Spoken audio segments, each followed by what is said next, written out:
now begin the Education and Pupil Services Committee virtual meeting. All board members are still accounted for and present.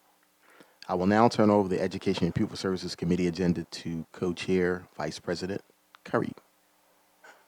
Thank you, Board President Brown. Good evening. We will be starting the Education and Pupil Services Committee meeting. I'm going to hand it over to Christine, and if you could please read the agenda items. Thank you. Good evening, everyone. Tonight we'll begin the agenda with a review of the comprehensive plan, which will require board action. The second item will review the 21-22 calendar. We'll review two calendars, one being the one-page calendar, which will require some revisions, and the second calendar will be the professional development calendar for the 21-22 school year. They will both require board action this evening. The third item is the high school course planned instruction that will require board action as well. We have 3 courses that Mrs. Kenya will describe to us any changes that had to occur there as a result of the high school scheduling changes.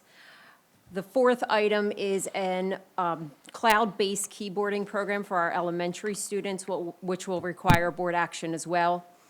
The fifth item is the reopening of schools, which would require potential board action, which we will describe some of the latest guidelines and the instructional models for our school district.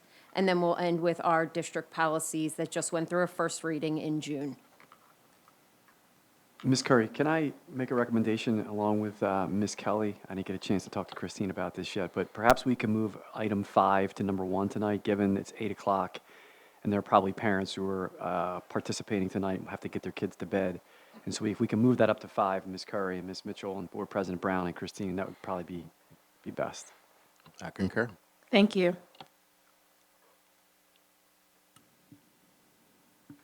Okay. So we'll begin with item number 5, the reopening of schools.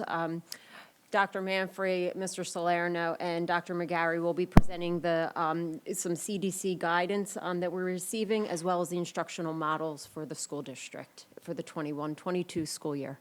And good evening, everyone.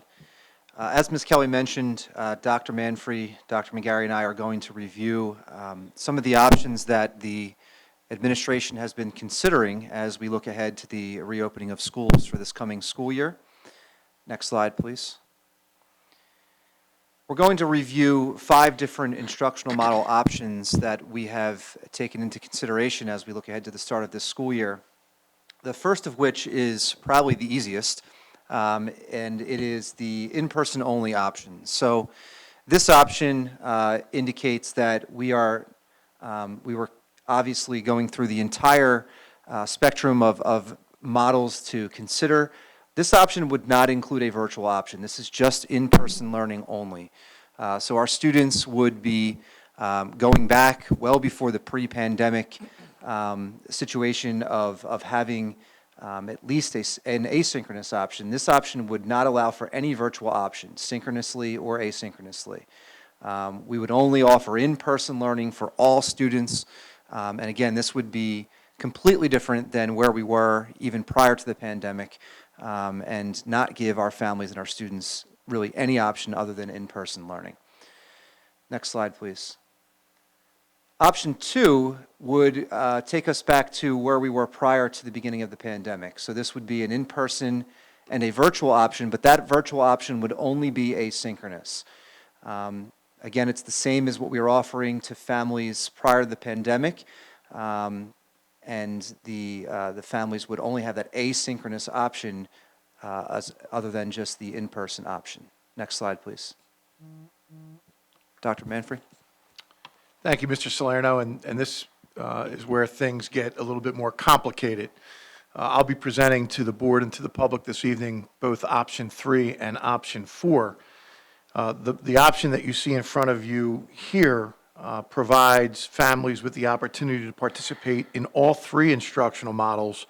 However, we'd be asking families to make a full year commitment to the option that they select, whether it be in-person, virtual synchronous, or virtual asynchronous. In this option, teachers will be responsible to deliver one defined instructional model at the elementary level, and at the secondary level, teachers may be teaching in-person and synchronous students, but not at the same time. In other words, there would be in-person sections or classes and synchronous sections or classes. This option also has to take into consideration seat availability for new registrants. These seats may be limited at the home school under this option and therefore would require a change to policy 206, which is assignment within district. This change would essentially enable the administration to decide which elementary school or which middle school at the secondary level a student would attend if an in-person, depending on an in-person request and seat availability. Could we go on to the next slide, please? Option 4 is essentially very similar to option 3, but we would be asking for a commitment of less time. This option will require a commitment of a marking period or a semester. This option would also require board action, and that board action would be changing policy 206 again. But potentially, this option creates a much more volatile situation when synchronous students want to return to in-person instruction. Again, this would create an issue with seat availability and class size and make the decision of the administration a difficult one in terms of seats available to students and where those students would be going. It may potentially not be their home school, which is why we would be asking for a change to policy 206 in both option 3 and 4. In addition, if at the high school level, if there were not enough students at the high school level who were requesting synchronous instruction or asynchronous instruction, for that matter, for a given course, we would not be able to run that course virtually. And those students would either need to take a different course or come in for that course, come in person for that course. Or in person for that course, correct. May not, in addition, as Dr. McGarry points out, even prior to these instructional models being presented, if an in-person course does not have enough, a minimum class size, as indicated in the course selection guide, then that course in person may not run either. So it goes both ways. Next slide, please. Again, this, as I mentioned, would require a policy change. And again, this would be one defined instructional model at the elementary level and one defined instructional model, per class or per section at the secondary level. I'm going to turn it over to Dr. McGarry for option 5.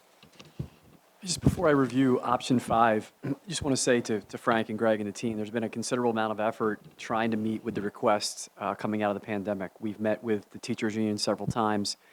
I know Mrs. Buford, myself, Frank and Greg and Christine have met with many various different parent groups. We've met with the district home and school as most recent as this Monday night. We reviewed these options with the district home and school. Mr. Warsavage was present for that meeting. And we understand from board members, from teachers, from parents that in the midst of the pandemic, there was this concern of what can you do so that students are either in person and learning in person and not having different instructional models. And so we, as we said, we promised that we would, I should be careful using the word promise, but we said that we would investigate all this information, and the team put a lot of time and effort into it.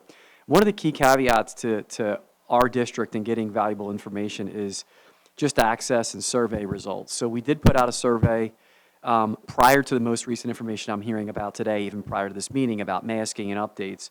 And in the previous survey we put out, it was, look, we want to know from you if you're going to commit to in-person learning or synchronous virtual learning next school year. Please fill out the survey. At that time, we hadn't anticipated, maybe wrongfully so, that we'd be maybe looking at going back into a school year where we're going to have everybody masked, whether you're vaccinated or not. We know that masking of students has been a deterrent for some families, that they don't want to have their students in school being masked at all times. Social distancing is coming back up again. So either way, what I'm trying to say here is that there needs to be flexibility still. in the school district. And so we want to really provide people that's out there, because we've heard from all the parents, well, Dr. McGarry, make it so that it's either in person or nothing at all. And I don't think the public fully understands in today's environment, you can't make it in person only or nothing at all, because it actually in some ways prevents access, prevents opportunities for kids. And then we are competing. We're in a market where we're competing with other types of instructional models, and there could potentially be a budgetary impact if we don't offer different access and opportunities for families. The other caveat is substitute teachers, sickness. Let's say we roll in the next fall and there are teachers who are testing positive, but they're not showing that they're sick, but they still have to quarantine. Without substitute teachers, without somebody to be in the classroom, we want kids to be able to come in school. We should have that teacher remotely come into the classroom so that the instruction can continue. We've got to be creative about keeping instruction happening and do everything we can to not have it shut down. And I think the technology, if we do it the right way with these options, will allow us to run schools so that the instruction is interrupted as minimally as possible. That's really what we're talking about. And so as we go through each of these options, really administratively, option one is not an administrative recommendation. We don't recommend option one, but the board has the right to say, Dr. McGarry, good luck, we want option one. The public might think that option one's the way to go. Option two was what we had pre-pandemic. Option two was we offered only asynchronous because we didn't have the technology to do instruction virtually or live stream students into the classroom. We didn't have one-on-one computers. We didn't have hotspots for kids. And now we do, because we received federal dollars. This board made a committed investment in that. We put millions of dollars into infrastructure, into technology, and to say that we're going to go away from that now would be kind of a bad idea administratively as a superintendent. So option two, not really a recommendation for the administration, but it's there for you to review, so we wanted to show the people that it's something you could say you want to do. Option 3 or 4 are similar.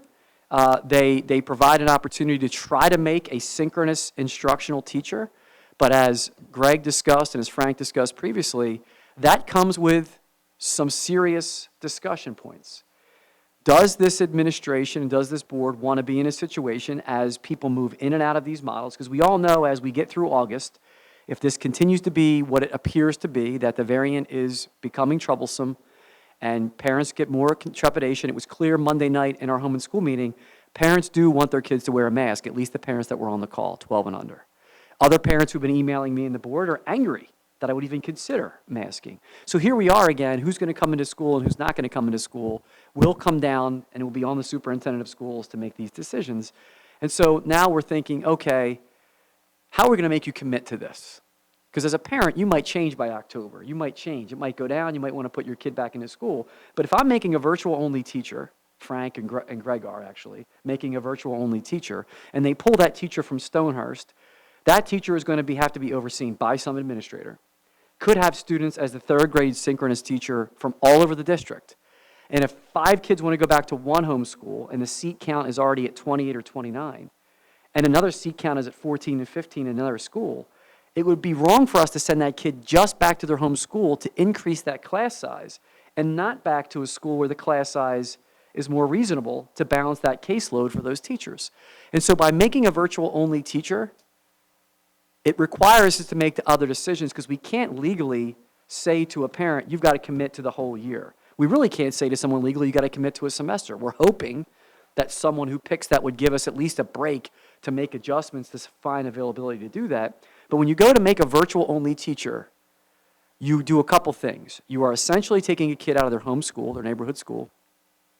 We have to consider who's going to be overseeing the student who struggles, who may not be attending, whose parents need help, who's the principal that's going to oversee the 25 kids that are coming from all different schools in that scenario. And so could we do it? Of course. Are there pros and cons to it? Absolutely. Which leads me to option 5, a twofold option 5, which is what I would like to recommend, which is we continue to grow as a school district, recognizing that in the learning environment of today, teachers are going to have to, and administrators are going to have to adapt and learn to teaching in more than one instructional model. So here's what we're talking about. Teachers will be responsible in the 21-22 school year for in-person students and synchronous students in 2 instructional models. We've budgeted this year for asynchronous work to be a stipend asynchronous program that we've provided previously. It's about $1.5 million. You heard us talk about through the budget season. We'd like to see that fade in the next budget season as a break to taxpayers potentially going into the next year. High school synchronous and asynchronous, as Dr. Manfrey talked about. The higher you go up in education, it becomes more complicated. If you want to provide elective courses, you've got to be careful about who's going to be in those classes and who's not based on synchronous, asynchronous. And we've talked to the teachers and we've talked to the teachers union about, look, let's be honest. You really don't want to fight against this because it could be a class running and a class not running.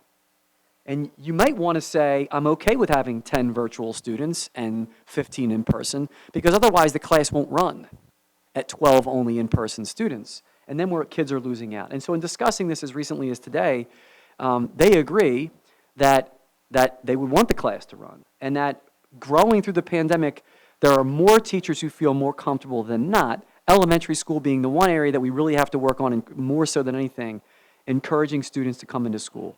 And by the way, I want to be clear. We want students to come into school. That's our priority. But we recognize until we get through this, there will be parents and students who opt for safety until there's a vaccination for 12 and under. And then we'll see more kids come into play. So at the high school, it's much more complicated, but we do believe that we can make the right kind of requirements. As you know, we passed a course catalog recently that also talks about what courses would run virtually, what courses would run in person. The high school administration worked on that with Dr. Manfrey and Mrs. Kelly. I reviewed it. The high school teachers had a chance to look at that. So we're trying to create these right pathways for this to occur. Asynchronous instruction, as I said, you can go back to that slide, I'm sorry, would remain the way that it is pre-pandemic, with the exception that we no longer have Pearson, which was about a $200,000 savings in this year's budget. We're going to Schoology because we used the federal dollars to rewrite curriculum, to move to what we originally wanted to do 5 or 6 years ago, and we happened to get there faster, which is our own curriculum in Schoology, taught by our teachers, and that would happen for the 21-22 school year, right? We're going to use this year as another year of development to get us to learn how to do all 3 instructional models with a classroom teacher, and I'll talk about that in a moment. But again, the positive option 5 is all the students are assigned to their home school. There would be no worry about, I've started the year virtually, but I want to go back to my home school, but my home school has 2 seats that are full because a teacher was taken from there, and now where do I go to school, right? That could be a potential concern that while everybody right now might be saying it's okay, come October or November, it could be more significant. And we also know that October and November is finally when our enrollment actually starts to level out. We really don't know our true enrollment numbers until that period of time because we're so transient. Next slide, please. Going into the 22-23 school year, we would move to all 3 instructional models. Concept would be, let's say at a high school, the class size average is 28 to 30 students in a class size, right? Once the year starts that way, you have your class size. If I feel that I'm a stronger teacher teaching in more instructional models, we would try to put the various instructional models in your classroom. If you feel that you're best only with 2, we would try to make it that you're teaching synchronous and in person, vice versa. We would do this secondary level with teachers. We would not exceed a certain class size, historical class sizes. And then if students transition to the school district beyond the year, and that would put class sizes above a certain amount, and they would be asynchronous only, then we would stipend teachers to pick up those asynchronous students beyond the regular school day because that would be above and beyond what they're normally doing. And when possible, we would still try to create in-person and synchronous only opportunities when the enrollment and course requests for those classes in particular allow that to happen, or at the elementary school level, if the numbers worked out the right way, there may be only 1 homeroom that's an asynchronous homeroom, or maybe only 2 of the 4 sections where there's a mix of those students, based on what we've talked to with the teachers union, teachers feeling that they do enjoy that and they're stronger in that area. We would also leave that up to the building principals and teachers to have that strength. Again, the positive in option 5 is that students remain in their home school with their principal, attending their home school activities, being able to move in and out of their home school. Why is option 5 also important for us? We're going to be having to navigate the pandemic again, it's clear, in the fall. And we want to make sure that we are able to cover teachers that are out. If students or a family member has to stay home with a student because that student has to quarantine, which we still don't know what the contact tracing rules are yet. We don't know what the quarantine rules are going to be. Could be 14 days. You may be able to test out of quarantine next year. We don't know. But we want to have as minimal interruption to student learning for the students, but also for our teachers. And so we've got to be clear about how we can be best navigating a lack of teachers, substitute teacher issues, students who might decide to feel I'm more confident and comfortable coming in November. I really didn't mean to be committed to virtual learning all throughout the year for the first half of the year. And this allows us to make much more quicker decisions with students and their families than the other options would.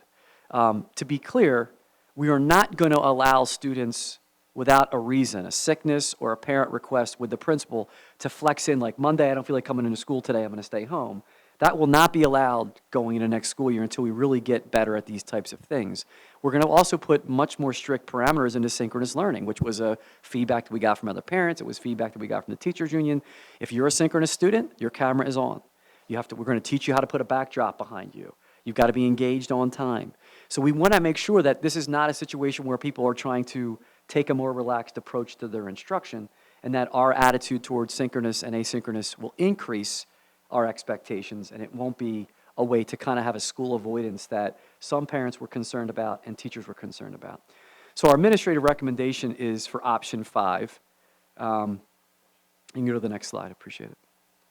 And these are the reasons why. There's been an infusion of federal dollars to rewrite curriculum, train staff, and purchase new technologies. It provides students and families with more flexibility and access, especially in their home school. And really another caveat that even in speaking with the district home and school, and by the way, I told them I would say this, those who attended the district home and school meeting actually liked option 5, which is good to hear. That we talk about the way that we all learned. I learned when I was a child. Some of you learned when you were a child. I shared an example that when I was a kid in a parochial school that we spent 30 minutes using the blackboards wrapping around us, taking just notes, and then the person took a nap and we had to memorize those notes. It wasn't really the type of learning of today. And so while some of us like to write and take notes like I do, kids of today are learning differently. And so they're going to be expected to learn in different instructional platforms and work in different instructional platforms. They're going to have to learn to log into meetings now virtually. They're going to have to learn to set that time frame and do those things. And so there is a learning curve that could become a benefit from this educational model. Is it perfect for everybody? Absolutely not. And we're offering in-person learning to everybody, and we still think that's the best way to go. But to say that students can't learn in a virtual environment is not necessarily true any longer. And I think we might be doing our students a disservice, those of us who teach college or adjunct. There are still courses going into next school year that are going to be virtual for kids. So we need to prepare our kids for what the future could be in different instructional models. And we think that this, not only college, but their careers, it continues to lend itself to that area. We are strongly encouraging elementary school students to attend. We still feel kindergarten, first and second grade, that's an area that you really should be in person as much as possible. But we feel that this option provides the most flexibility with the least amount of stress.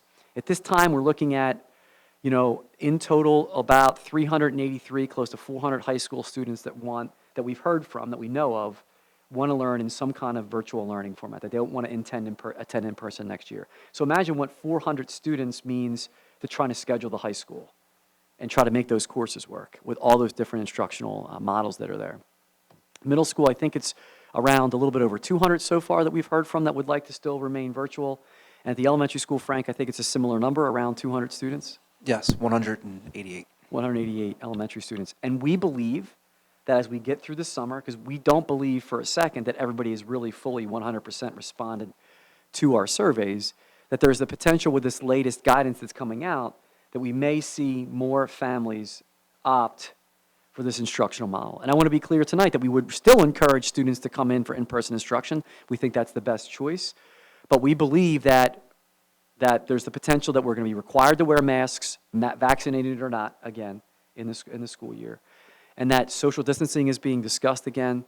And then if this variant continues to increase, if we don't do the mitigating factors that are being recommended, we don't know what the fall could hold for us. And this model probably provides us with the best flexibility. So I just wanted to make sure that we covered all of this, and we're open to do whatever model you would like.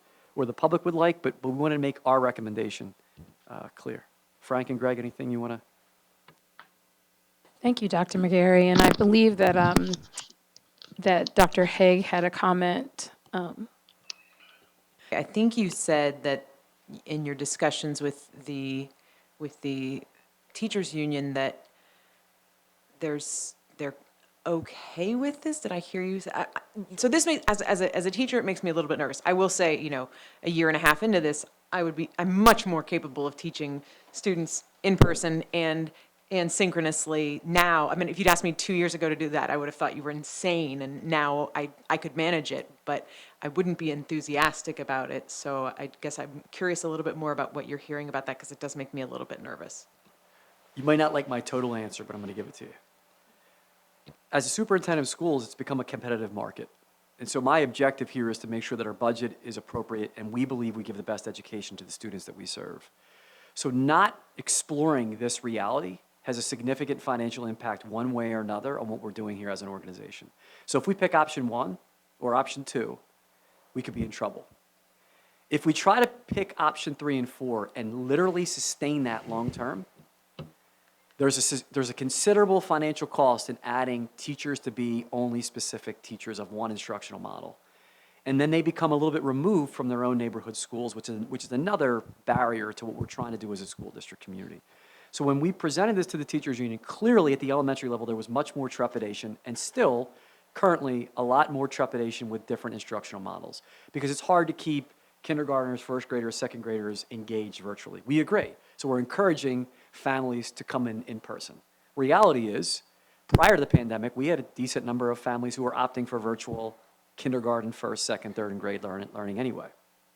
And so what we got to was an understanding of that there are teachers who feel tremendously comfortable with this. And so from the teachers union perspective, can there be some flexibility that among the teachers, those who feel most comfortable, work with this instructional model and discuss who takes on this responsibility versus who doesn't? We agreed we, of course, would work on that, and where possible, we would still try to make one instructional teacher versus the other. The reality is financially sustaining that in this market it's not a reality. It's not a reality for us to try to sustain that. We have to do all that we can to give all of our kids the option. As we get older with our students, there seems to be less trepidation with teachers teaching in older grades. And what I heard most recently today was, look, are there still some teachers that are concerned about this? Absolutely. Our job for the next school year is to at least try to take one model, the asynchronous model, directly off their plate, run it the way that we did pre-pandemic and during the pandemic, and provide more training and development and encourage kids to come into school. At the high school level, we run the risk of potentially cutting certain classes and electives by not making this a reality. So what I wanted to really be careful as I explored this is, when you get to the high school and kids are opting for in-person or virtual or asynchronous, you then have a situation where there's some kids that want to be there and some kids that don't, and you can't split that teacher in half. And I certainly can't come to the board and try to hire 10 more teachers out of nowhere to run a class size of 10 or 11 when I have to get reading teachers at the elementary school, or Highland Park has 28 kids in a class at the elementary school level. So my responsibilities are to try to create the best, most realistic model and pace it out over time and learn and grow. What I was happy to hear most recently today from union representation, not all of them, I offered today, and we will meet with elementary teachers, middle school teachers, and high school teachers and share, if depending on what model is approved, talk to them about our game plan as well. But we did meet with union leadership today, and I was happy to hear from them that they felt like they've improved, and there are many of them who actually welcome some kids in person and some kids at home. Are there going to be some teachers who feel like this isn't their strength? Absolutely. It's our job to try to work with them, provide them training, and make them as comfortable as we can, at the same time encouraging kids to come back to school. Option 1 would be the way to go. But I didn't vote for creating the other instructional model options. Some legislator decided to say cyber schools and charter schools can do it their way. And as a result, that competitive market is dictating some of the direction we have to go in. So I know that was a long answer. You might not like all of it, but I want to be transparent with you. Thank you, Dr. McGarry. Are there any other questions from the board? Okay. I think we have a lot to think about if we want to move forward to the next agenda item. Thank you very much. We're going to move to agenda item number 1, which is an update on the comprehensive plan and will require board action. The comprehensive plan was presented during the June committee meeting and has been available to the public for the 28-day review period. And as a result, I would like to discuss just one recommendation before asking the board to move the 21 through 24, so 2021 through 2024 comprehensive plan forward to an August board vote. In the goal-setting part of the plan, we're recommending revising the 4-year graduation cohort goal. This adjustment would include revising the interim targets, which would better align with the statewide average and the Future Ready PA Index 2030 goal of 92.4. So the PA Future Ready Index gives us a 2030 goal that we have to get to. If we align this goal better, we can use a year 1 as our first little step, year 2 as our second step, and year 3 to try to get as close to that measurable goal of 2030 as we possibly can. So that is our recommendation right now and our only adjustment to the comp plan, if that's okay with the board. Our next step would then be to move the item forward at the conclusion of this meeting for an August board vote on August 10th, and then we would seek signatures and assurances and submit it to the state for formal approval. So are there any questions at this point on that small recommendation that we are making to the comp plan? Dr. Haig has a question. Can you just clarify, just because I don't have the numbers That's in front fine. of me, is that your recommendation is to make the targets more aggressive or less aggressive, or? So the targets right now, so the statewide average is an 86.5. We are at an 82.8. So we wanted to make year 1 closer to the statewide average, make year 2 kind of go between the statewide and the 2030 average, and then get as close to that 92.4, which is the 2030 goal for year 3. Does that make sense now? So incremental jumps to get to that 2030 target. And that's all available on the Future Ready Index, where we are, where the statewide average is right now, and where we are trying to get in 2030 with the Future Ready Index. So are there any other questions from board members at this time? Okay, seeing none, we can move forward to the next agenda item, please. The next item is the 21-22 calendar. First, I'm going to present a change to the one-page district calendar and then move into the professional development calendar. Both would require board action as we move forward into the August board meeting.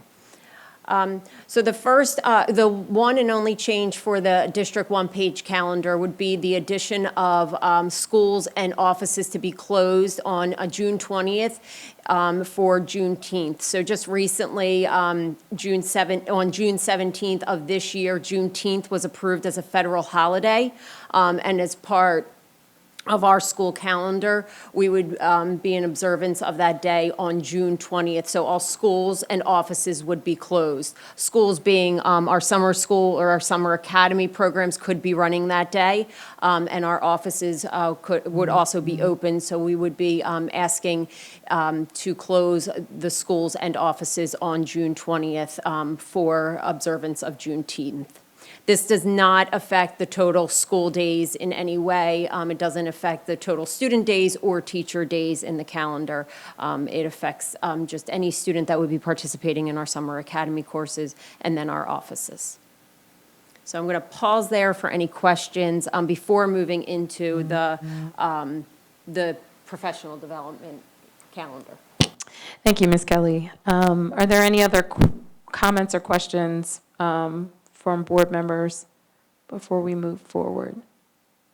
I would like to make a comment. I know as one of the co-chairs of Education and Pupil Services, when we had our agenda setting meeting, I was excited that the district decided to observe Juneteenth and, of course, as a federal holiday. And just the fact that we were also observing it this year, even though, with having the event on our at the high school. And so I hope that this will be something that moves forward as something that is observed with great pride. Thank you.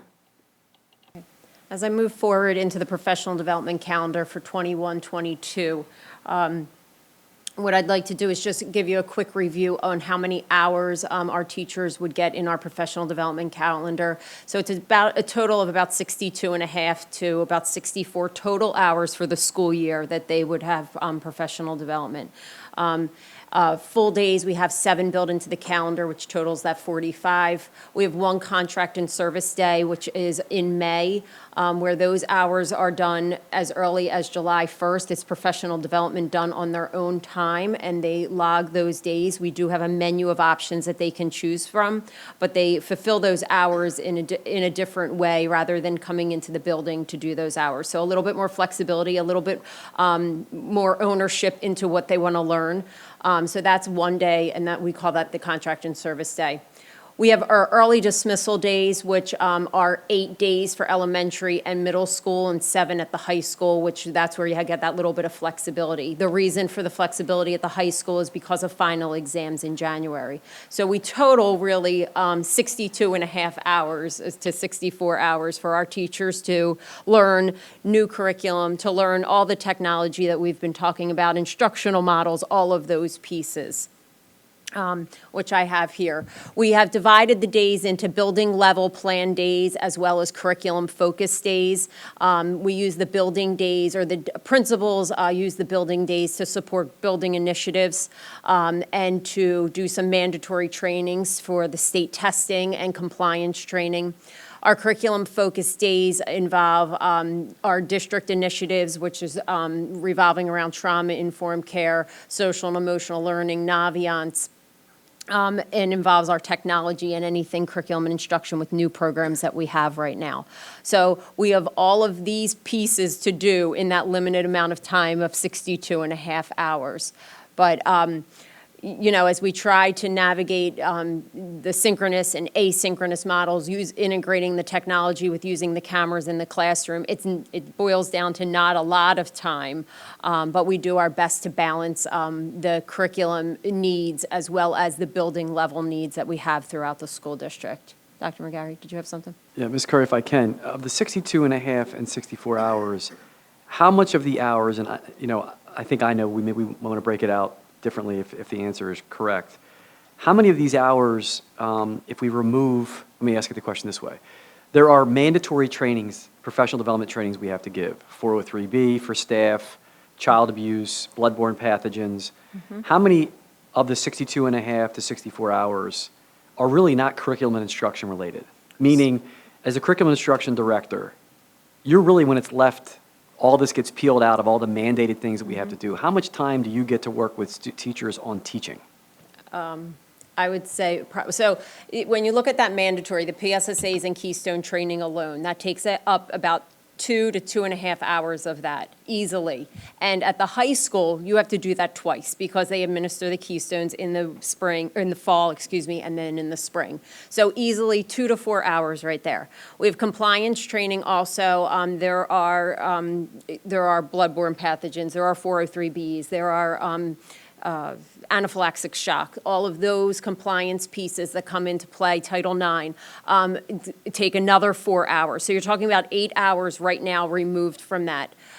We then have other things that we have to do in the building to get ready for school. So we do provide a day for teachers to get ready, to set up their classroom, to feel comfortable walking into that learning environment. So that removes another 6.5 hours from that. Not that that's not instructional, but when you talk about planning for just the instructional piece, learning new curriculum and pieces like that, you're taking away a good, probably 14 hours right there.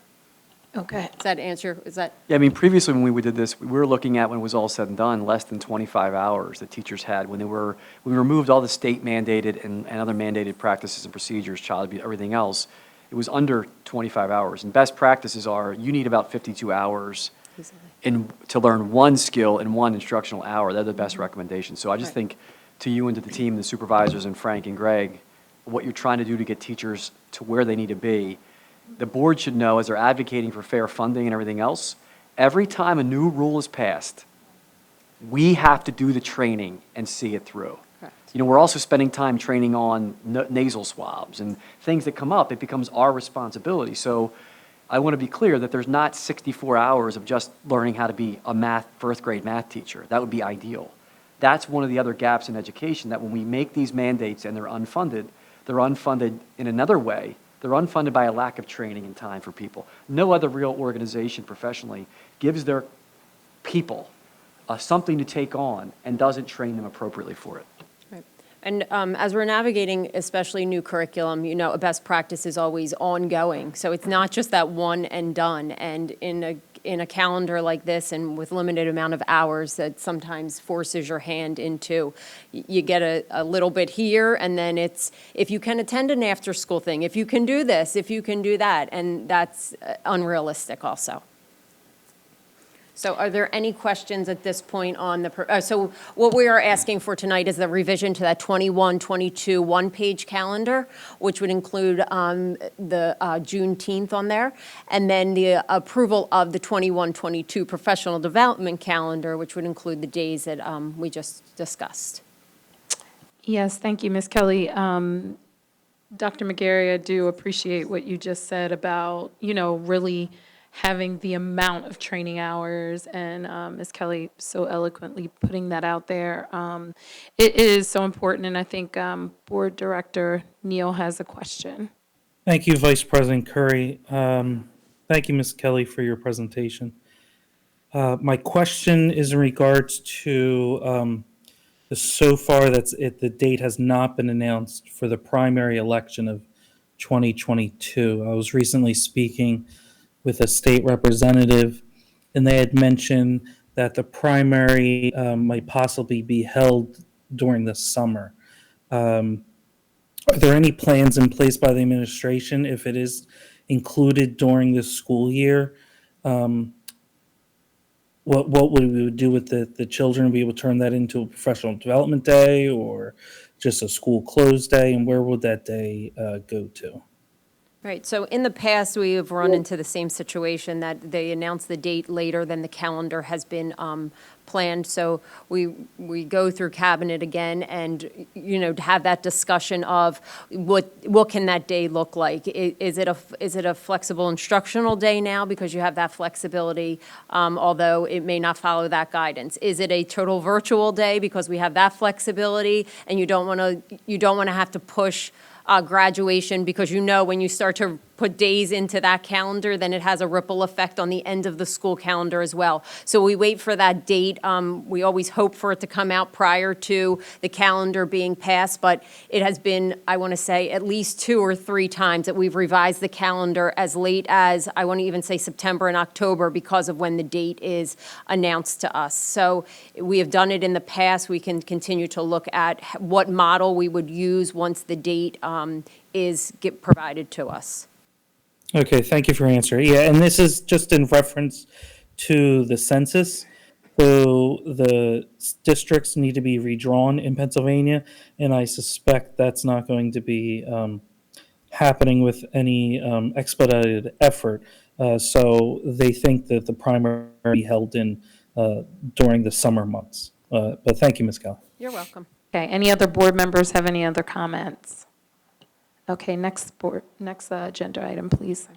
The next item is item number 3, which is the high school planned instructional, high school course planned instruction that needs some revisions. So Mrs. Kenya is joining me this evening to discuss some of the recommended changes based on the high school newly approved schedule that was presented at a May committee meeting and approved in June. We're looking at revising 3 courses as a recommendation, and I'm going to turn it over to Ms. Kenya to have this conversation with the board and the public. Thank you, Ms. Kelly, and hello, everyone. Good evening. We have 3 courses that are going to be, there's going to be a change to planned instruction. English 9 would be the first. English 9 Research and Writing is a full-year course for our freshmen at the high school. Students that take reading, because of the change in the high school, we are combining their English and reading class together during the live 1-hour instruction, and they will take their English 9 and research and writing curriculum asynchronously in the morning for 42 minutes. So let me say this again. A student that does not take reading will take English 9, research and writing all year long for 1 hour. A student that needs a reading intervention will have reading for that hour and do their English 9 asynchronously in the morning. In the 1 hour reading time, the reading students will have their English teacher in the class and their reading teacher in the class. The class will be co-taught. Addressing standards, HMH into reading, the program we're using at the high school, actually covers all the standards needed for English, the Common Core standards. However, we want our students to have an equitable education as their peers, so they will cover the same material as students that don't need reading asynchronously in the morning. Any questions about that? Sorry. There's a little tweak to that. Students who make appropriate progress in one of the two reading interventions will progress back to the other flipped model, because we believe that by doing this model this way, students coming in for the Read 180 program and getting it for 60 minutes, where right now, pre-pandemic and pandemic, they were getting less time than the program required, that we would see tremendous growth from students. I don't want to quote you, but we would see growth, and that the chances of those students transitioning back to the other instructional model by the first of the year is a reality, so that we can flip the model back for these students, and they'll actually get more than they would normally get. Thanks, Dr. McGarry. I was going to explain that after the American Lit. The 10th grade students at Upper Darby High School take American Literature, a half-year course. The 10th grade students that need reading will take American Lit asynchronously in the morning, similar to the English 9 students, and take a reading class live with their American Lit teacher and a reading teacher. As Dr. McGarry pointed out, prior to this change in schedule, our reading students were only getting reading for 28 minutes a day, and that doesn't include transition in, transition out.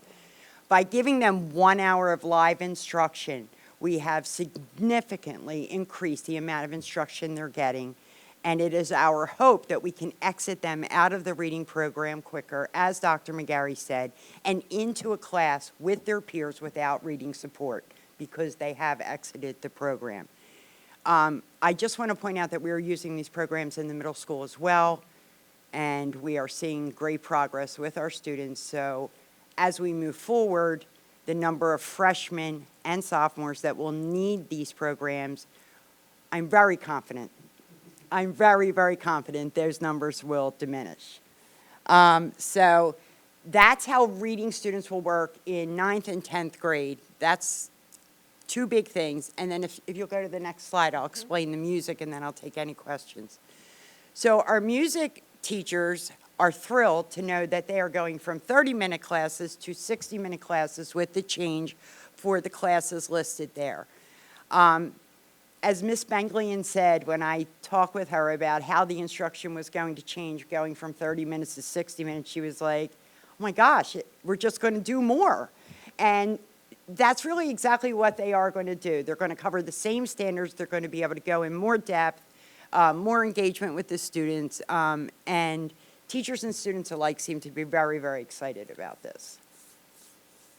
So that's it, unless anybody has some questions. I was just curious, that in the current program or the past program, were the reading students getting the sort of writing and literature component in some other way, or not really? They were just in the reading course? So prior to this, yes, the reading students were getting 30 minutes of a direct instruction in reading, but then they would still go to their block of English. The problem that we were seeing was because they needed that reading support, they weren't always successful in that English class. So in my mind, this is the best of two worlds. Was the English class that they were in, actually, so I'm curious, in both cases, it sounds like in the new model, the sorry, I'm like blanking on what they're called. Okay, so for example, the research and writing course, they're in a research and writing course that is entirely students who are also receiving reading support? Correct. Was that true before? No. Okay. So, yeah, so I'm excited. I think this sounds very encouraging, and it makes me think of the trends in math also, where we're sort of doing a bit of like a co-requisite model, which we sort of had before, but it sounds like a lot more support and a lot more sort of, having the teachers co-teach, I think that sounds very exciting. I'll just also comment that, I'm not from around here. I'm from California, but I'm also from a school that also had a spectacular music program, and I had 2 hours of music every year from my sophomore year to my senior year, and it is entirely what got me through high school, and I'm so excited for our students because they're going to love it. I have not sang in 20 years, and I'm not going to do it right now. Maybe when the microphones are off. Thank you, Dr. Hegg. That's awesome. So excited about the music and the reading. I mean, that's just incredible to be able to afford students that opportunity to have more instruction all around. And I know that Dr. Manfrey has a comment. Mrs. Kenya, can you talk a little bit to the board and the public about the added benefit of the fact that Read 180 and System 44 calls for a certain amount of time during the day, and that we were only giving 30 minutes of that instruction prior to this change, and we've actually increased that to add more fidelity to those programs. Is that fair to say? Yes, the actual model it originally called for 90 minutes. HMH adjusted that down to 60. We modified it to 28, and we modified it more during the pandemic when we were virtual. So in a true 60-minute model, which is what we are going to be doing in the fall, there will be whole class instruction for 10 minutes. Then the students rotate to a 3-prong model. They spend 15 minutes in a self-adaptive computer-aided model. Then they go 15 minutes to independent reading, where they have a choice of Read 180 books, stories, or they may choose from their English reading during that independent reading. And then they have small group with the teacher. At the end of that, the 5 minutes whole class wrap up, then the 60 minutes are used with fidelity. And the fact that we were finding so much success at the middle school level, I think, is attributable to the fact that we were giving more time to those students for the reading. And I'm optimistic as well that we're going to have less and less ninth graders requiring reading. So this is all really good stuff, I think, and I want to thank you for your hard work on this. Surely. I just want to follow up to Dr. Haig's comments about the instructional components and the skill set in an English class and the reading class, and you touched on a little bit there. I don't want any public to think. There are some school districts who use Read 180, as you call it, like a co-requisite or like a prerequisite class, as the actual ninth grade English class for the students. Because as Ms. Kenya just described, they're reading literature in the Read 180 class. And so what we really want to do for the first half of this with these students is essentially say, look, let's take the Read 180 and the data that we're getting and the skill deficits and ask you to do that other work and work on developing those skills in your English component until the reading skills catch up. And you can then focus in on, why are we going to make you read 2 or 3 novels at the same time?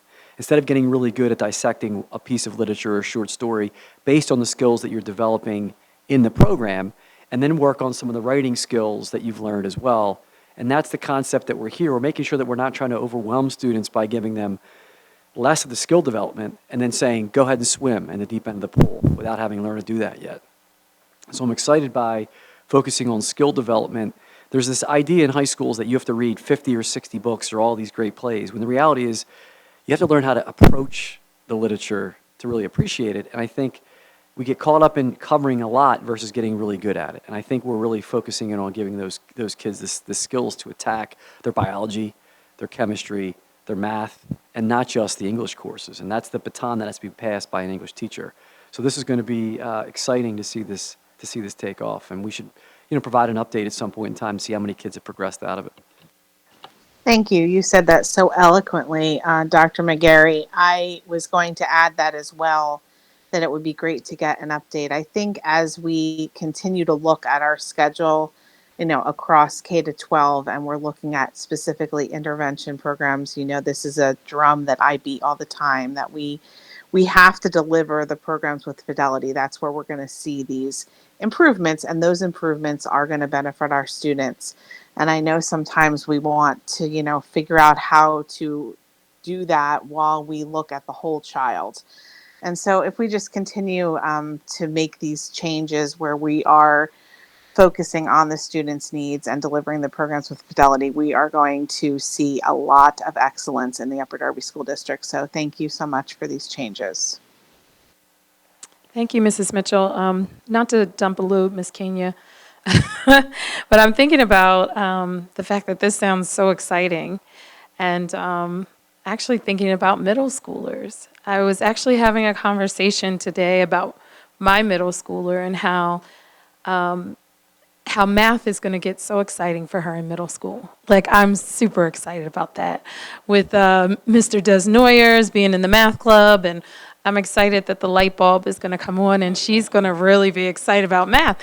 So I'm thinking, wow, thinking and hearing about this extension through the high school programming, I'm just curious about middle school. So at this time, we have not combined reading and ELA at the middle school. But we just instituted Read 180 and System 44 in the middle school. Actually, System 44 in September during a pandemic, and Read 180 in January during a pandemic. And despite all that, these teachers are so passionate about these programs because they're seeing results. We put systems into place. The kids are excited because they're seeing their fellow students advance out of the program and then move into an elective class. So having these systems in place and this excitement, teachers and students, is like building this buzz in the middle school. Like, we can get out of here, we can do it. And despite all the hardships this year, we sent 75 less children from 8th grade to 9th that needed reading intervention, which I think speaks to how hard the teachers and the students worked this year. So I don't know the direct answer to your question, Ms. Carey. I hope we never have to have it. I hope that we get these kids moved out of these interventions, and it's a discussion we don't need to have in the future. Just that point, though, that years ago, and I think Mr. Brown used to come to these board meetings at the time, and Ms. Mitchell was on the board. But when we moved to the middle school schedule, there was this great conflict of elective opportunities versus the supports. And there was this great debate of, before they changed the test and they changed the SPP to ESAA and all this nonsense that we have now. The combination, in a way, what we learned by combining the high school classes, it allowed kids to take their electives still. Because if we made the reading class an elective, kids lost out on an elective. And so imagine being a student who is struggling in reading and you can't go to a course that's exciting to you, right? Like a business course or a tech course or an art class, because you have to go to a reading class. And so one of the considerations, not that I want to put this out there tonight, as we start to look and fine-tune scheduling and the technology and the resources, there is something to, I want you to feel good about what you're good at, your strength, and then give you the skills that you need and then not take it away from you. So there could be a conversation, too, at the middle school where if we look at doing a similar model, you don't keep a kid out of an elective. Because right now at the middle school, some students do not get to go to that exciting elective if they need reading help. And so it's a conversation we really need to continue to explore, because you don't want to turn kids off to school, and it's not their fault that they have this gap. And how can we catch them up and keep them excited by school? Not all of us were excited to go all their English classes like I was as a kid. Some really thrive in going to the wood shop or going to their music classes, their art classes, like my little brother went to art school. So we need to think about those things too. It's a consideration that, you're right, we want to see them grow, but at the same time, if we can combine some of this the right way, we could free them up to be excited about an elective too. And that's something to think about. Thank you very much, Dr. McGarry. Are there any other questions? Thank you, Mrs. Kenya, for doing such a wonderful job explaining this intervention program. Thank you. Next agenda item, please. So item number 4 is a cloud-based keyboarding program type to learn. So, Ms. Curry, I think about a year ago, almost to the date, we were talking about the keyboarding skills that our elementary students have or do not have, and that we really need to look at some different programs. So, Mrs. O'Neill has been working hard to figure out what would be the best program to implement for not kindergarten, sorry, elementary students, and how our elementary schools could use this program and where it would fit into our schedule. So I'm going to turn it over to Mrs. O'Neill, who's been doing a ton of homework on keyboarding right now, who's very excited. I'm always excited. So yes, I am proposing, and you can go right to the next slide. So I am proposing that we implement Type to Learn as our keyboarding program in kindergarten through 5th grade. It is aligned to our ELA standards, which actually the standards start in 3rd grade, but we are proposing that we begin with our kindergarten students because in our world where they are constantly using the computer, they're learning really bad habits if we don't teach them the proper way in the beginning. That's exactly what it looks like. So, so we are proposing that we do it from K to 5 so that we're teaching them posture and key placement and all of the right habits before we have to undo everything by the time they get to 3rd grade. And now that we've reached our goal of one-to-one technology with all of our students, it's more important than ever that they are really going to know what they're doing, which is only going to help when they get into middle school and high school anyway. To the next slide, the methodology for Type to Learn is it's research and scientifically based, but it's game-based. The kids are going to have a good time with it.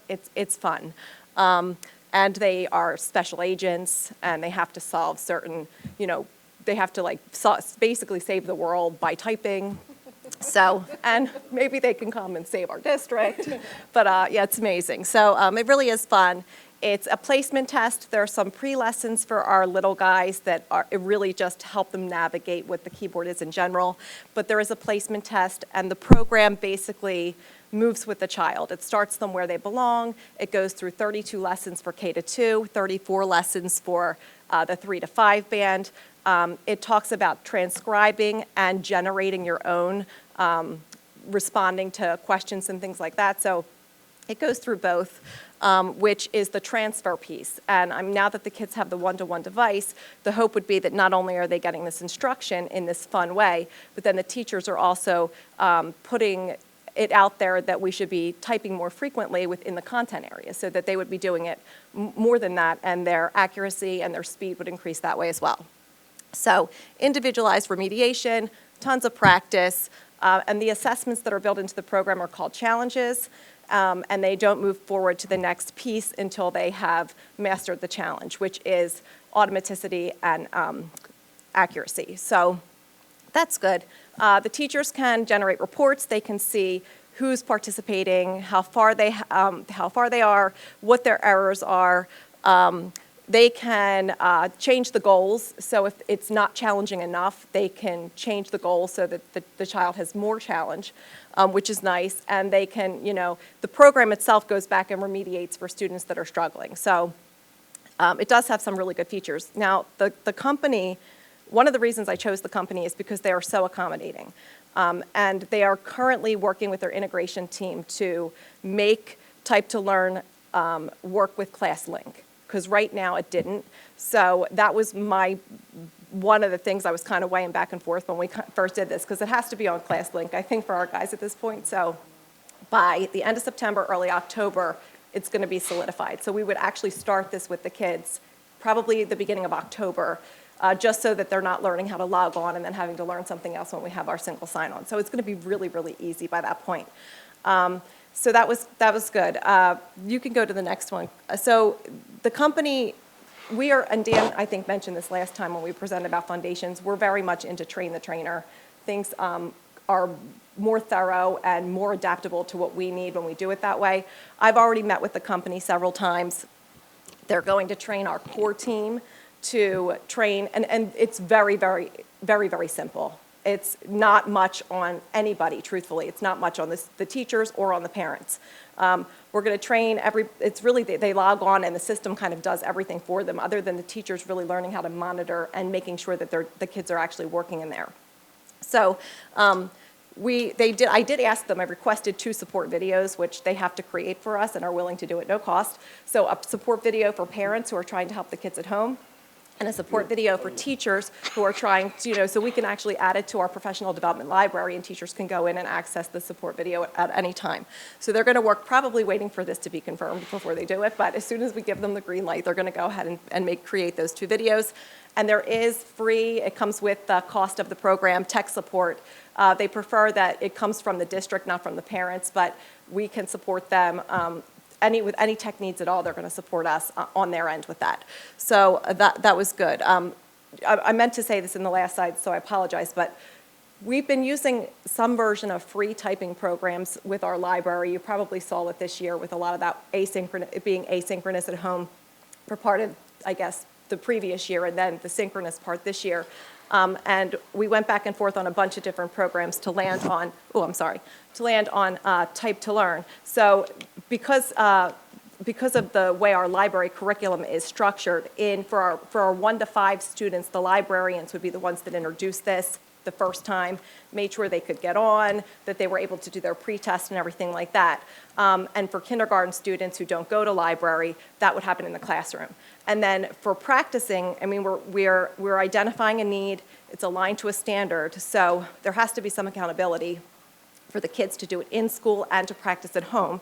So the expectation would be that the kids would practice at least 2 times during the school day, which we could embed in the 90-minute ELA block as a part of their rotation. And then that they could practice, this would be part of that asynchronous, I don't even know if that's the word anymore, homework that they're going to be doing from this point forward, where they could truthfully practice 5 days a week if they wanted to increase their automaticity. So that is, and I guess the important part would be that it's $7,500, and that is a reoccurring cost. But that's it for me, unless anybody has any questions. Wow, this is so awesome. I wish I could see you. That column is in the way. Thank you, Mrs. O'Neill. There you are. Thank you so much. I so appreciate the team for looking into this. I think that this is going to be great for all students because we know our younger children know how to swipe up. And that doesn't really help when you're trying to take a test where you have to type. And so I really appreciate, and we have to type more with utilizing all of our fingers and not just our thumbs. And so I am so appreciative of the work that was put into getting this, to bringing this to the district, and the fact that you're starting it at the younger ages. It just makes my heart happy. So thank you so much. Any other comments or questions from the board? Great job. Thank you. Thank you. I do want to say, if there isn't anything else, I want to thank Dr. Haig and Mr. Desnoyers for joining the one and only Ivan read last night.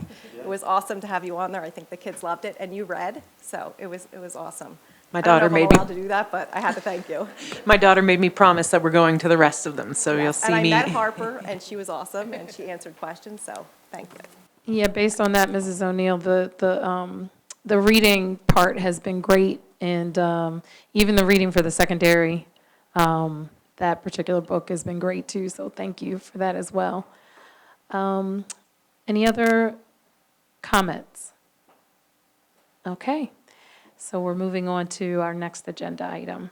Our last item is our policies for this month that have already gone through a first reading, and as we move to August, would go through a second reading for approval. There were updates in 8 different policies listed here. Mr. Desnoyers, do you have anything to add to some of these changes? 2 things. The policies, except for the attendance policy, the changes are driven by requirements that the school district implement threat assessment procedures and so forth. That resulted in 2 new policies, a threat assessment policy and the trauma-informed approach policy, the trauma-informed approach policy, and modifications to other policies. The attendance policy has substantial changes, and that is the those are coming from changes that were implemented at the state level several years ago that are now taking effect. And those changes to the attendance policy are significant, and I urge board members and the community to read the changed policies and the summary of changes that is posted. Thank you. Thank you, Mr. Desnoyers. So I appreciate that explanation, Mr. Desnoyers. And if there are no other comments from board members, I would like to just ask for a little bit more clarification on the attendance policy. I know that there's change to that policy, and I have a little bit of reservation where this is concerned, and just, I know that we're moving it forward. I would like to just have a little bit more clarification about what would happen to a student if they were out. I believe it's 10 days when they come back in. So we know that a lot of our students in our district have family that are abroad.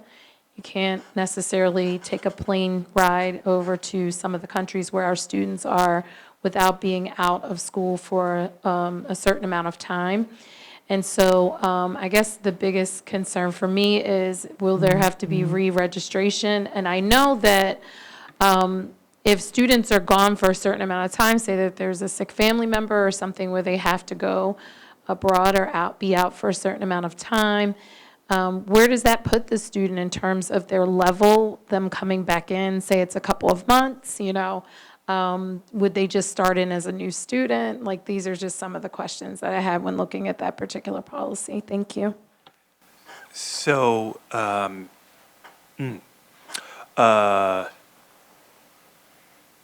this is not easy. So what you're talking about is the 10-day requirement, I believe, that students who are absent for more than 10 days with, either have to provide documentation of their continuing absence, or the parent unenrolls the student, and the recommendation is to enroll them in school wherever they are at that point.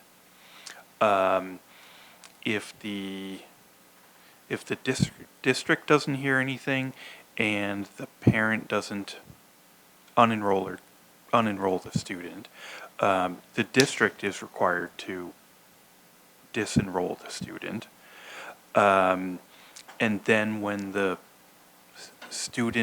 if the student returns, then they have to re-register, and if enough time has passed, there need to be appropriate placement decisions made and so forth. So this really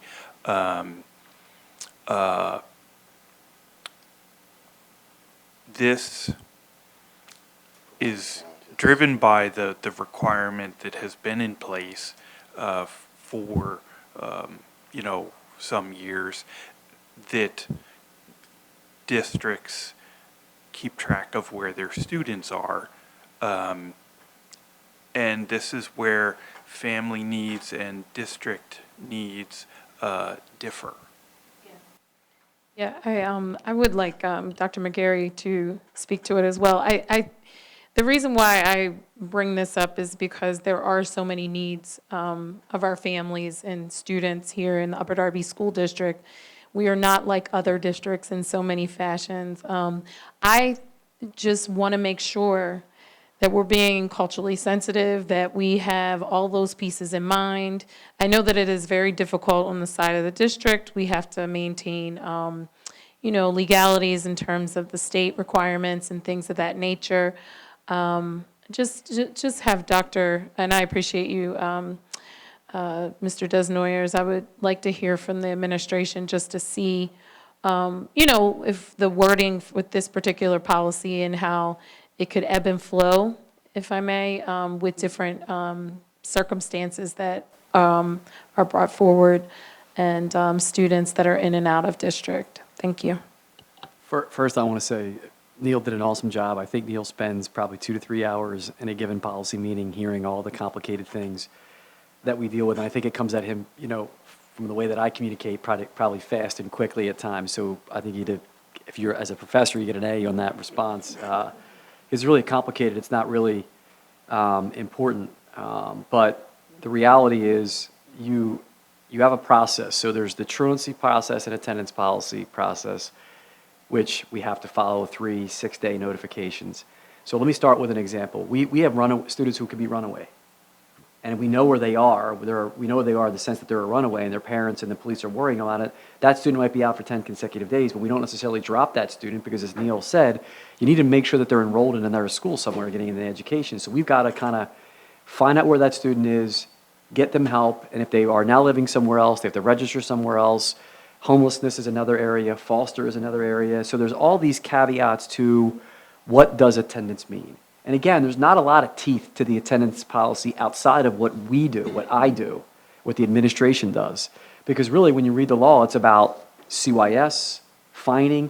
Back in the day, believe it or not, 10 or 11 years ago, we would have parents locked up in this school district for attendance pieces. We used to have attendance court, truancy court. We no longer do that.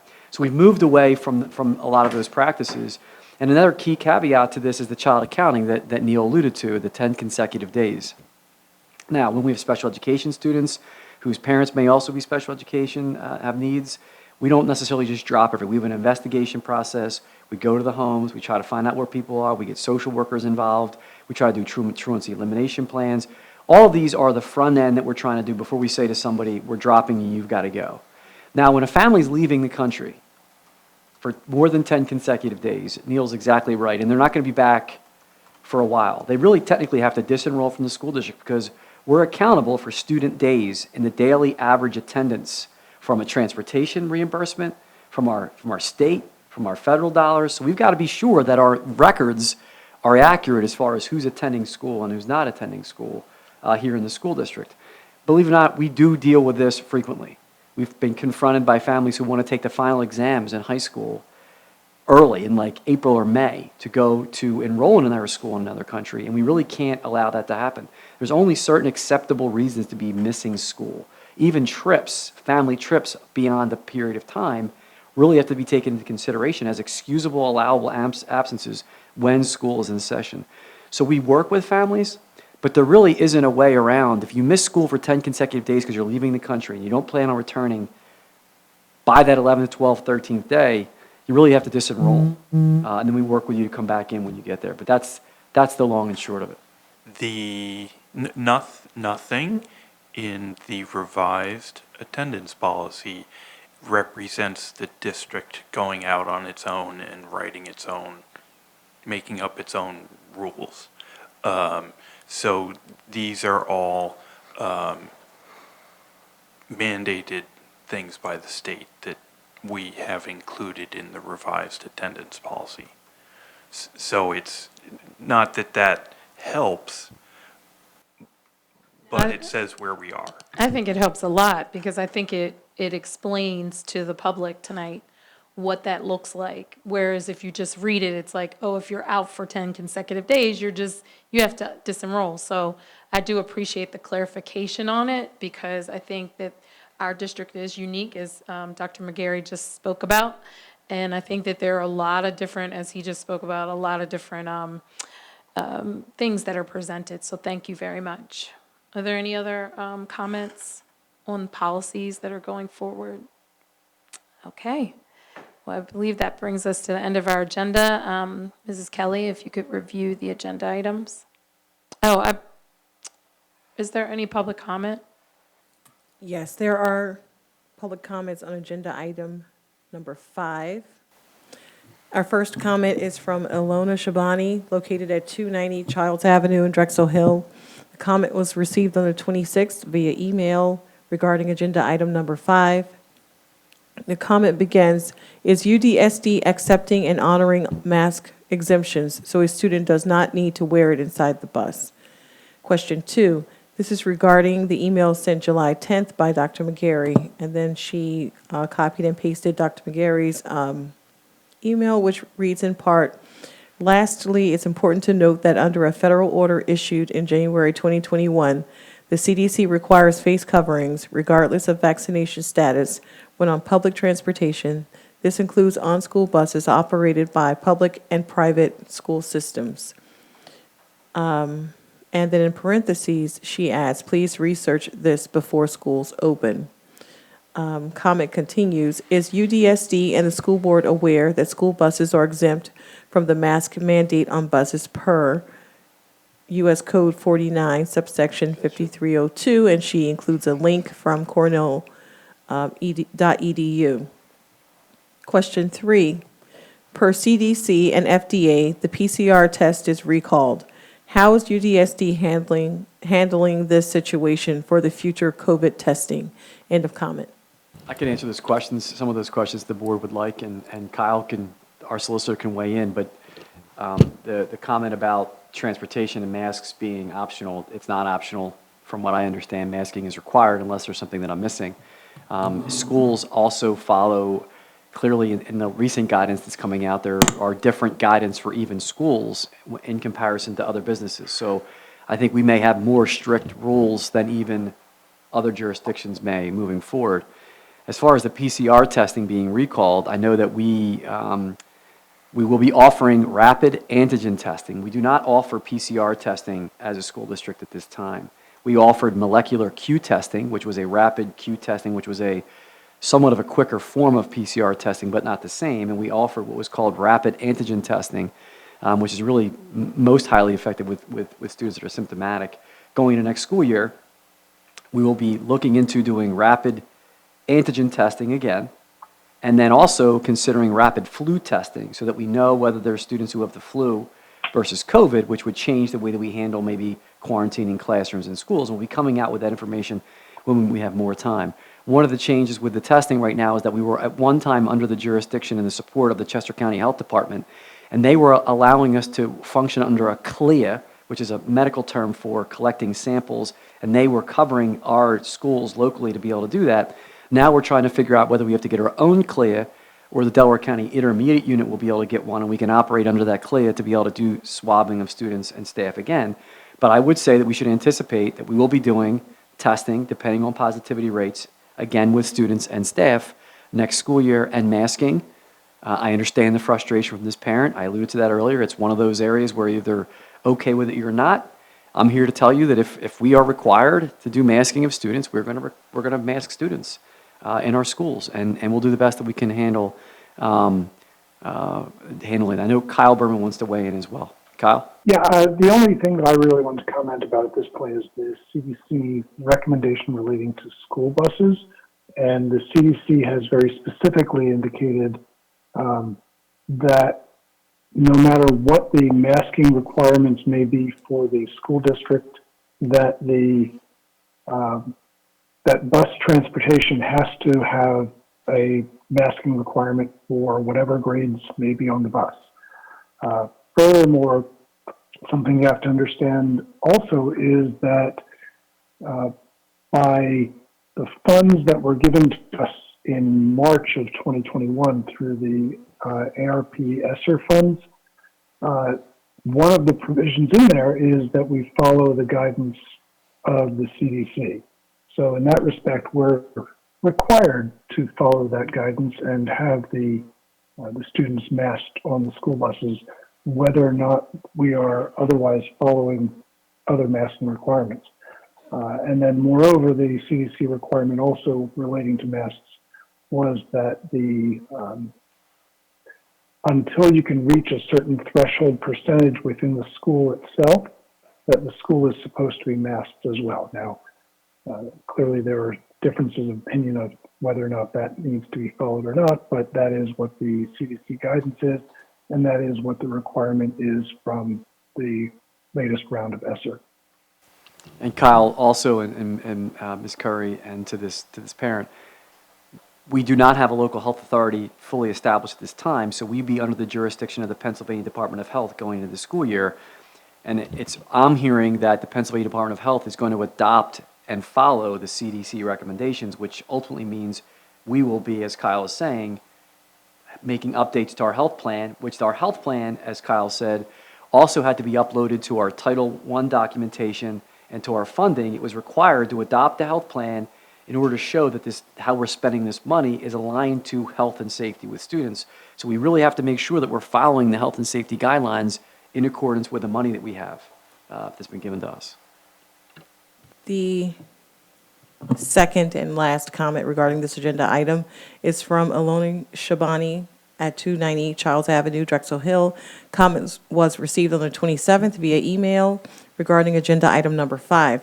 The comment begins, masks should remain optional. UDSD should not change the guidelines or think about doing so. Our children are suffering due to the masks. Masks do not work. Studies are proving that children suffer with masks on. We need to let our kids breathe. UDSD needs to work with the parents and listen to our suggestions and think of our children. Please keep masks optional. End of comment. Thank you, Ms. Buford. Ms. Kelly? All right, so the first item on the agenda tonight was the reopening of schools, which would require potential board action. 5 instructional models were reviewed, and the district recommended option number 5 as the instructional model for the 21-22 school year. Thank you, Ms. Kelly. So this is going forward for board action. So can I get the board members to, if you want to send it forward, just give me a yes? Yes. Yes. Yes. Yes. Yes. Yes. Thank you very much. Ms. Kelly? The second item was the comprehensive plan with that minor change to the graduation goal for approval at the August board meeting for the 2021 to 2024 comprehensive plan. Thank you, Ms. Kelly. All that are, want to move this forward, can you please? Yes. Yes, okay. Yes. Yes. Yes. Thank you. Ms. Kelly? The third item was the 21-22 school calendar, the one-page revision, as well as the professional development calendar for the school year. All board Yes. members? Okay. Yes. Yes. Yes. Thank you. Ms. Kelly? The fourth item was the high school course planned instruction, so the revision of 3 courses, the English 9 course, the American Literature course, and the music courses as presented. All board Yes. members? Yes. Yes. Yes. Woo-hoo. And the last item was the Type to Learn cloud-based keyboarding program that was presented for our elementary students. Yes. Yes. Yes. Yes. Yes. Yes. And policies, the last one. Yes. Yes. Yes. Yes. Okay, thank you very much, Board President Brown. Thank you, everyone, for the great presentations tonight and the great questions and comments. Thank you, Vice President Curry, for facilitating that meeting. A motion is in order for the adjournment of the Education and Pupil Services Committee meeting. So moved. Oh, I thought it was a snake. Okay. All right. All those in order? I'm sorry. All those in favor? Aye. Aye. Aye. Great. Great. Thank you. Meeting adjourned. Have a good night, everyone. Take care. Good Good night. night, everyone. Good night.